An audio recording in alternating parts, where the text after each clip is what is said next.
5 मिनिटात 25 बातम्यांचे सहप्रायोजक आहेत defence career academy, Chhatrapati Sambhajinagar व कोल्हापूर। युवक युवतींनो, भारतीय सैन्यात घडवा अभिमानास्पद करिअर।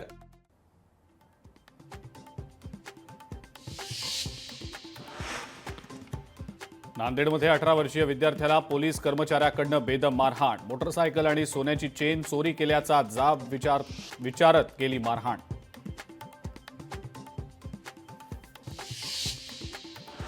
बुलढाणा शहरात घरफोडीची घटना। घरफोडीमध्ये सोन्याचे दागिने आणि 1 लाखांचा मुद्देमाल केला लंपास। शहरात चोऱ्यांचं प्रमाण वाढल्यानं नागरिकांमध्ये भीतीचं वातावरण।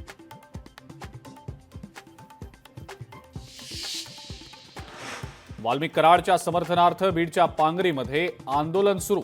एका युवकानं अंगावर पेट्रोल ओतून पेटवून घेण्याचा केला प्रयत्न। पोलिसांनी युवकाला घेतलं ताब्यात।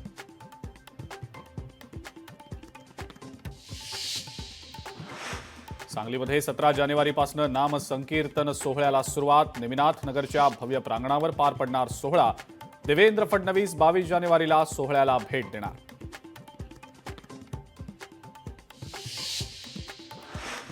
नांदेडच्या तामसा इथं भाजी भाकरीची अनोखी पंगत। 150 वर्षांची परंपरा असलेल्या पंक्तीचा लाखो भाविकांनी घेतला लाभ। भाजी खाल्ल्यानं शरीरातले अनेक रोग बरे होतात, भाविकांची श्रद्धा।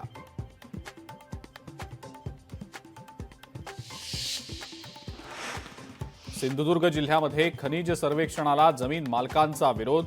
सर्वेक्षण आणि खनिज उत्खननामुळे शेती आणि बागायती उद्ध्वस्त होऊन शेतकरी देशोधडीला लागणार असल्याची भूमिका।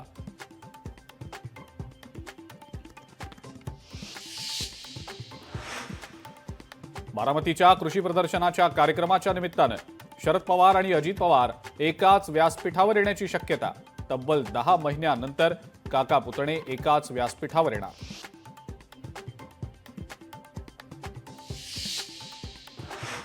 कोल्हापुरात बेसुमार वृक्षतोड प्रकरणी ठाकरेंच्या शिवसेनेचं उपवन संरक्षकांना निवेदन। वृक्षतोडीला जबाबदार असणाऱ्या अधिकाऱ्यांवर कठोर कारवाईची मागणी।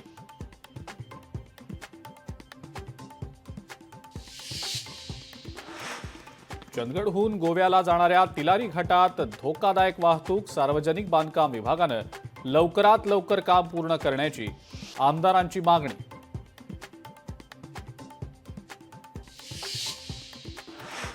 मीरा भाईंदर महानगरपालिकेच्या स्वच्छता विभागातील कर्मचाऱ्यांचं आमरण उपोषण। वंचित बहुजन आघाडीच्या वतीनं कर्मचाऱ्यांच्या विविध मागण्यांसाठी उपोषण सुरू।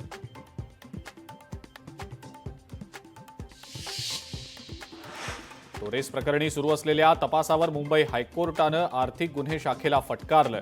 आरोपी थांबलेल्या हॉटेलमधलं सीसीटीव्ही फुटेज जप्त करण्याचे हायकोर्टाचे निर्देश।